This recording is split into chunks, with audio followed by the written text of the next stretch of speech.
Hey everybody, Justin here. We're going to record a new PlayStation Underground today. I'm joined by Derek Cornish from Giant Squid. You are the graphics programmer on a game called Abzu. Yes, I'm really looking forward to Abzu, and it's out really soon, right? August 2nd, it'll be available in the PlayStation Store, and it's available for pre-release now. Yeah, you can go right now to the store and pre-order it today. Cool. Well, let's go ahead and dive on in. Oh, I like that. I like play that. some Abzu. We are huge fans of those water puns. Yeah. We made that earlier, and I was saying no puns. We gotta stay away from the puns. But it's actually really hard. I actually just randomly said, let's dive in, yada yada yada, not even realizing that I had made the pun. Yeah. No, I think our lifeblood is about 20% puns at Giant Squid. It is a rich world of pun-ready material. A rich tapestry. Yes, in the ocean. It's so deep. So Abzu is obviously a beautiful game. I'm looking at it now, hearing it. The music of Austin Wintory, the art from Matt Nava, who's the art director on Journey, now game director on Abzu. Abzu, yeah. You guys are a really small team. How big is the team over at Giant Squid? We're about 10 people, all has included, every part of the company. And we're, a little split, art and programming. I'm obviously one of the programmers, but yeah, we're pretty small, and we really have primarily staffed up in the last year or so. So this has been a very small team project from the beginning. When did you join the team? I joined just over 2 years ago, okay. As one of the early employees starting on our graphics tech. And we use Unreal Engine 4 for our engine, but because of the world we wanted to build and the visuals we wanted to create, we ended up implementing a lot of very custom rendering features, which is why I've been busy for the last 2 years. Okay, so we start in this beautiful open ocean here. I mean, I'd be remiss not to mention how great the water looks. I know that's cliche in video games, but this water looks great. Thank you very much. Yeah, we spent a lot of time tuning the look. There's a careful balance we tried to find throughout this game in terms of the stylized look that Matt is known for his artistic style, and also the kind of reality elements that you find, because throughout this game we tried to populate it with real fish and real flora and fauna throughout, and we didn't invent any creatures or anything. Everything is based in reality. Great. So you're going to take us in. You're going to hold R2 to dive here. Yep. And we start right in, and there's Austin's score coming in. One of the things we really wanted to focus on in this game is fluidity of movement. So you can see we can do these kind of acrobatic maneuvers through the ocean. From the very beginning, kind of part of the inspiration for this game was scuba diving. Matt Nava and Brian Balamet, both our lead engineer, Brian, are both certified scuba divers, and almost everyone on the team has their own stories of connections with the ocean and creatures in it, and being able to capture some of that majesty of the ocean and some of the feeling of scuba diving without any of the trappings of air gauges and worrying about health or drowning or anything else has been really core to this game. I love the contrast that you get with, you unlocked a trophy. I got a trophy. I love the contrast that you get of the kind of low detail, low poly character model, but the fluidity of the animation, how beautiful that looks. Yeah, being able to simulate these giant schools of fish and have them react to the diver and react to the world was really core to some of the tech that we built for this game, and a big part of the art direction for the energy we wanted to create with it. At E3, we did a PlayStation Livecast segment with Brian from Giant Squid. Yeah. And I was commenting that I get some serious Echo the Dolphin vibes from this opening area here. Yeah. We were super inspired by just about every water game you can find, and to be honest, there aren't a ton. There's a lot of really good ones out there, but it's not like your standard other genres like shooters or other kind of adventure games where there's a wide catalog to pull from.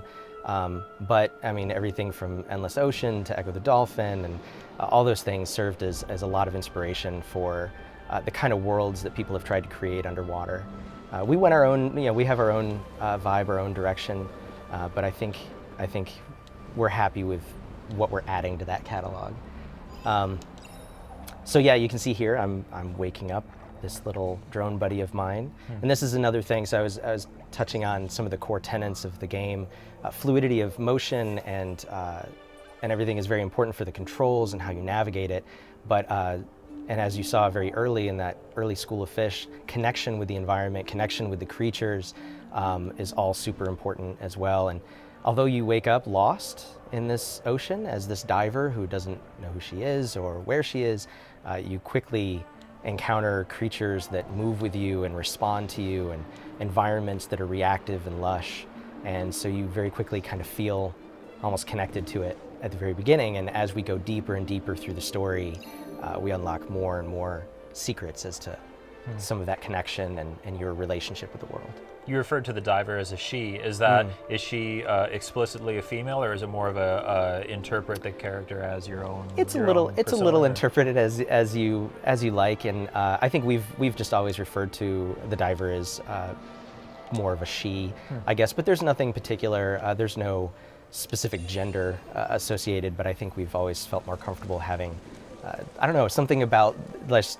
You know, when you see something and you just, you know, an inanimate thing. I mean, this is a character in the game who has no name, no history, no persona per se, and yet that sort of felt like the natural thing to associate. Yeah.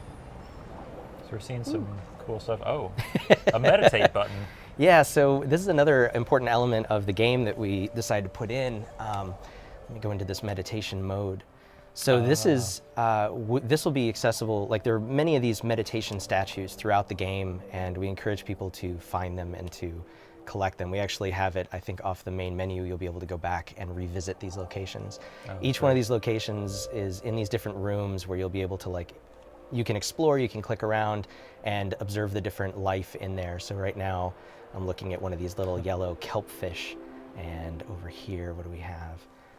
This is a black sea bass. And over here, I think we'll find, did I find an anchovy? I'm actually looking. Anchovy? Yeah, little guy in the middle of the screen. He's the little anchovy. Yeah. And look at him, he's got his little mouth open.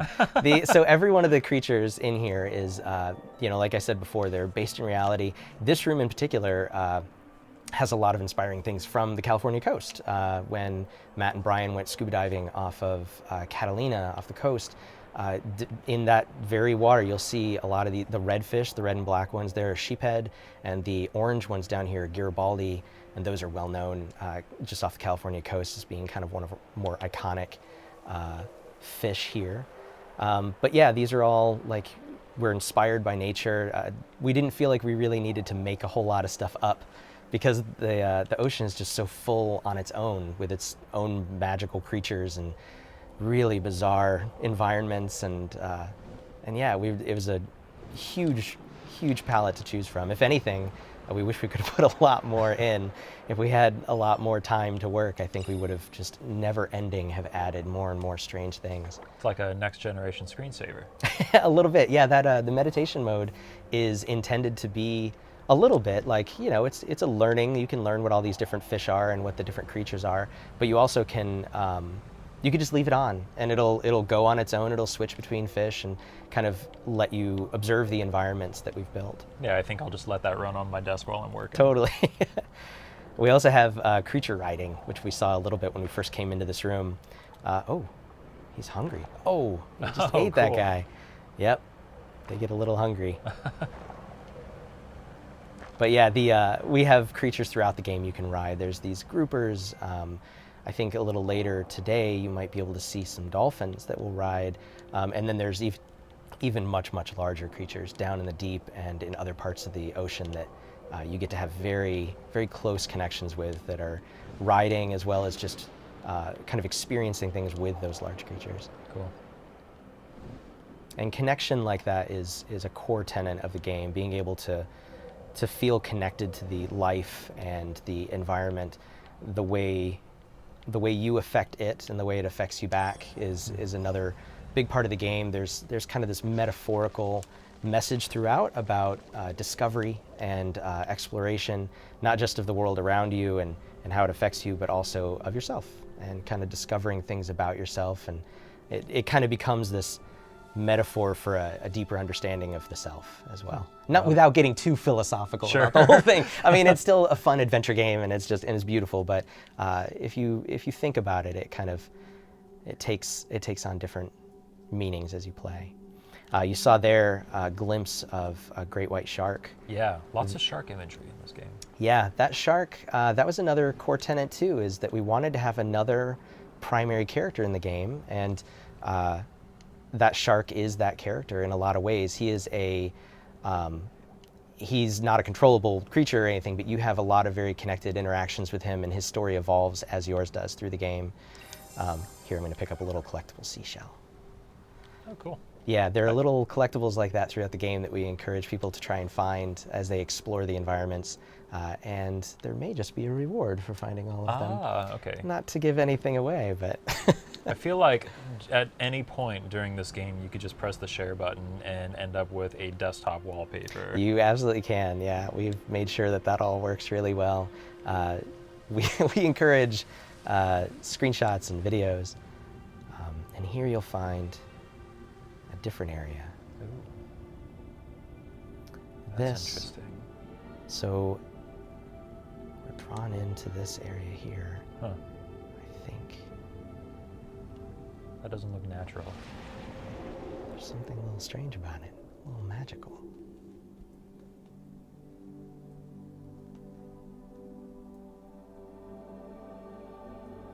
What's going on? You'll have to wait to find out. So what we I'm have, freaking out, man. this is a totally different place that we take you to, and it is a core part of the narrative. What this environment is, what it represents, what's about to happen is all something that is revealed slowly throughout the game as part of the narrative of kind of who you are and the relationship with the environment around you, and what your backstory might be. We take a very non-verbal, non-literal approach to the way we do the storytelling. We kind of lay out the story for you in pieces, and there is a linear narrative through the game, but we try to encourage you to think about, what the different elements represent and how that creates a backstory for the diver. That almost sounds like lazy storytelling, but I promise it's extremely intentional.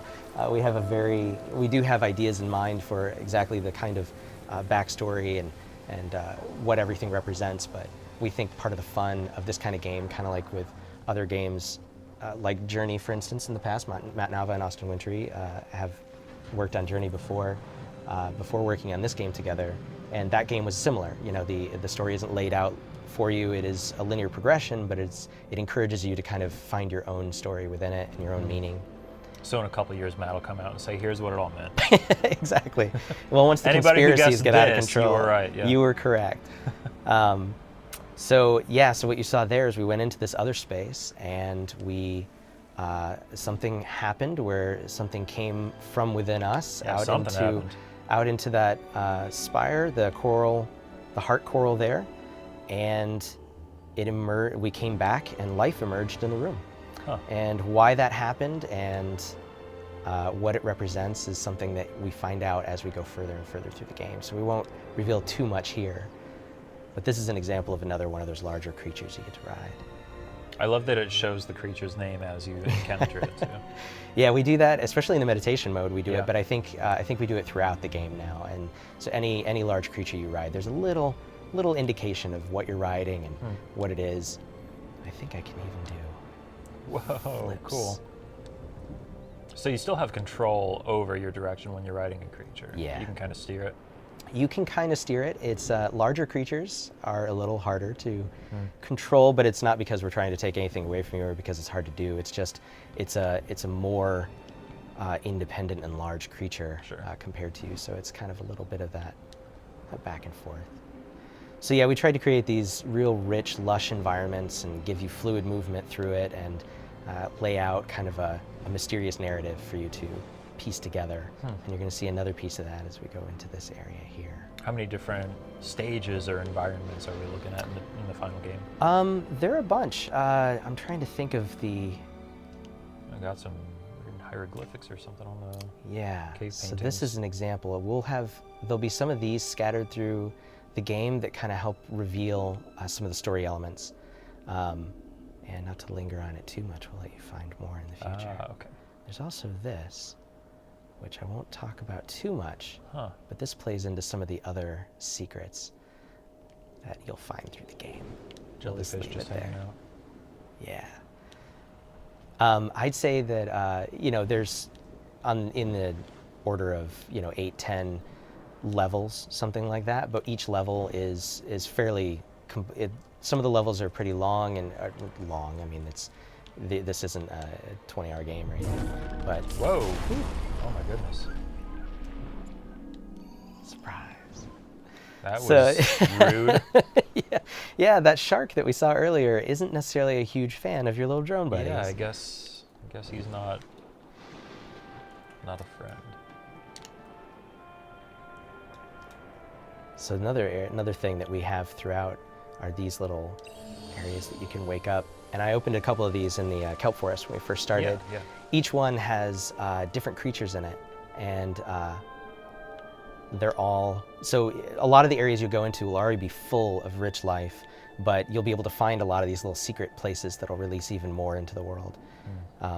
We worked hard to make sure that we could have a very wide variety of creatures in each environment and have huge schools. I think it's been widely quoted. We have, 10,000 fish at a time kind of thing. We do have very huge schools, and I think right now we were probably, this is probably only like maybe 1,000 fish or so. Only 1,000. But we do have areas that do have well over 10,000 fish at a time on screen. Oh my goodness. All independently reacting with each other and the environment and you, and so that's more of that custom tech we had to build. This is definitely not natural, by the way. No, it isn't. So this is a little bit more of that secret. So you've got these little drone buddies. You've got this big mechanical-looking door. You've got this mysterious spirit world you went into. So in this first level, we try to lay out a little bit more, just the little clues that are going to lead you in different directions as you go and piece together the larger story. How they all connect to each other and what they all mean is something that we save. There's some grand reveals through the game that we won't be able to see today. We're only going to see that intro area. Let's just play the whole game. Well, do you want to play the whole game? Okay, we'll be here a little while, but not too long. We'll just skip ahead a couple hours. Yeah, and then here we are, and that was Abzu. And here's the ending. So for anybody who got a chance to play the game at PAX or E3 or any of the other shows we've been able to be at, right there is where we would have ended it. So now we're getting into new territory. Most people haven't had a chance to see any of these areas yet. This is a fish highway. Oh. And you can hear, I haven't talked too much about Austin's score yet, but here you get into some of the more playful score that flows under the entire game. Some of the Austin did an amazing job just reading the energy and the vibe throughout the game. He and Steve Green, our sound designer, worked together very, very closely with Matt and the rest of us to create an audio narrative to go with the visual narrative that we're kind of telling as you play through the game. So just like in Journey, we have this evolving score and sound effects that play together with the visuals to create the whole story of Abzu. So when you were crossing through some of these schools of fish, they light up and they kind of follow you for a little while. Yeah. What does that indicate? I think it's, for the most part, it's just to indicate that you've connected with those fish, and it's a fun flair on the riding through. Oh, I missed that one. Kind of gives you sort of an objective to kind of go for or not go for. Right. I mean, it's a beautiful environment to begin with, but having a little something to catch some attention is a little fun. Look at all those fish. Yeah, you weren't kidding. Yeah, we don't mess around when it comes to fish count. Was that hard from a programming standpoint, since you were running programs? It was. We did have to write custom tech in order to render this many at a time, and we wrote custom tech to simulate all of them. And it's not free, but we wrote a really efficient implementation that let us get to the numbers we do. Nice. We think that it's really central to creating that feeling of the vibrancy of life, is just having these huge schools of fish. And I think as soon as we get up here to our next little area, here we are at the Triangle Island. Ooh. Oh yeah, some dolphins. Yeah, so let's see if we can hitch a ride on one of these dolphins here. Boost over and grab one. Now, they're fun to ride because they boost really fast. And you Common dolphin. yeah, they're just, don't worry, dolphin. Nothing special about You're this not dolphin. a special dolphin. Oh, that dolphin Check this is out. unique. Woo! Oh, that's so cool. So we flow around, and the various creatures are really fun to ride, and this is another area we'll pick up another one of these seashells. So if you'd like, Yeah. if you'd I'd like love to play, yeah, I've been driving this whole time, but I'd be happy to let you swim around, check out some of these fish. So R2 is kind of my accelerator here. Mm-hmm. X is my boost. Yep. Inverted controls, I see. I guess it makes sense for this kind of game. Sure, and that is adjustable. Both the camera controls and the diver controls are flippable. Cool. And we do have very subtle gestures to indicate gameplay boundaries and stuff. That's another important thing that we tried to do in this game. I mean, it's not an open world game, but we do want you to have a sense of like openness with because we want you to explore. So we don't tell you where to go next. We don't spoon feed you the narrative. We want you to feel like a little sense of wonder and a sense of being a little lost, but somehow managing to find your way the whole time. Finding that careful balance of environmental clues and using the creatures themselves to help guide you to different areas was important to find all that balance. Man, this feels so good to play. I just want to like swim around in the ocean. That was a real feeling we wanted to capture, is that scuba diving without scuba diving. We're not a swimming simulator. We're not an ocean simulator even. We have creatures, that coexist here that wouldn't ordinarily be together, but we wanted to capture that feeling of scuba and of being in the water and being in the ocean and connecting with the life. Wow, that was great. I did that on purpose. That was That was spectacular. totally intentional. Man. Sometimes the fish, they'll photobomb you a little bit. They'll you're sitting there and a fish will just swim right in front of you. In this case, you got the opposite, and it was amazing. There's a great sense of momentum as you're swimming around too. As you kind of go up in the air and then you dive back down, you kind of are rushing through the water here. Yeah. I love that the fish kind of just congregate around you, and sometimes they'll swim along with you. Yeah. If you hold still and chirp at them, they'll come over to you, and the diver will interact with them a little bit. And in different parts of and then Or I could scare them away. I you chirp can too loud. scare them away. And I think if you do little flips, they react to you and they'll come back. And Oh yeah. yeah, the fish are very playful throughout the game, especially in these earlier areas where they're so bright and colorful and fun. But the whole game, isn't like this. You go deeper and deeper into the ocean as you discover more mysteries, more secrets about yourself and the world. And so we do get to get down into some really dark and interesting areas, bioluminescent fish and creatures of the deep. I want to see more. Oh, there we go. That's how you ride. Yep. Yeah, the left trigger will ride and connect with the creatures, and it seems like you've got the controls down. Cool. I didn't even have to tell you. You didn't even get any prompts or anything. I'm just going to keep playing the game. Perfect. I know that we usually do like 20 minutes an episode here, but I'm just going to play for the next couple hours. I hope that's okay. Totally fine with me. This is the sort of area, we have a number of these little pockets where there's just lots of life and lots of fun things to explore and find. There's even a little cave down there. If you head in there, you'll see some more of the types of creatures we've got. These are little eels. Oh. And they do this in real life. They bury themselves down in sand and they retreat back, and they sort of, I think they call these eel gardens. They're eel gardens, and they react to you the same way they might someone else swimming through their home. Oh, there we go. Found another one of our little drone friends. Yeah. Cool. So I think we're just about out of time here. Is there anything else that you wanted to show off before we let you go? I mean, no, not in particular. I mean, in general, like swimming around the environment. No more secrets? No more secrets. Swim next to one of those little clams down there on the ground, or any of the, if you go back, Yeah, we've got lots of little tricks like these too, like those purple guys. If you swim by one of those guys, Oh, yeah. you'll see those little feather duster things Oh. will flap, and those guys close. They're shy. So we have all kinds of environmental things that are really fun to explore and discover. So throughout the game, you'll find different secrets like that, and we reward you for exploring. These areas we've really filled with a lot of interesting stuff. We hope people spend a lot of time exploring them. Awesome. So this is Abzu. Yep, August 2nd, it'll be available right there on the front page of the store. And you guys are part of the PlayStation Store Play promotion this year. What does that mean? Very excited. It means that it is awesome. We are super excited to be part of that program. It's a great set of games. We're honored to be part of that group, and it's exciting every time it happens, and we're super thrilled to be part of it this year. Really, really excited. Cool. So yeah, I believe that there's a discount involved if you pre-order the game. Right. Yes. I think if you're a PlayStation Plus member, I believe there is a discount. I'm forgetting if it's 20% or 10%. There is a discount. There is a discount if you're a PlayStation Plus member and you pre-order. And I think pre-orders are available now. I think you can go there, and if you're a Plus member, you can pre-order and get a little discount on the game. And then August 2nd, it'll be ready to play. Awesome.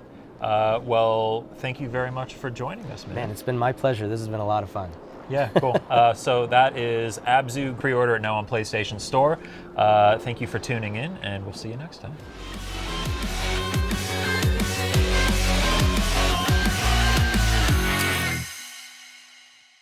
PlayStation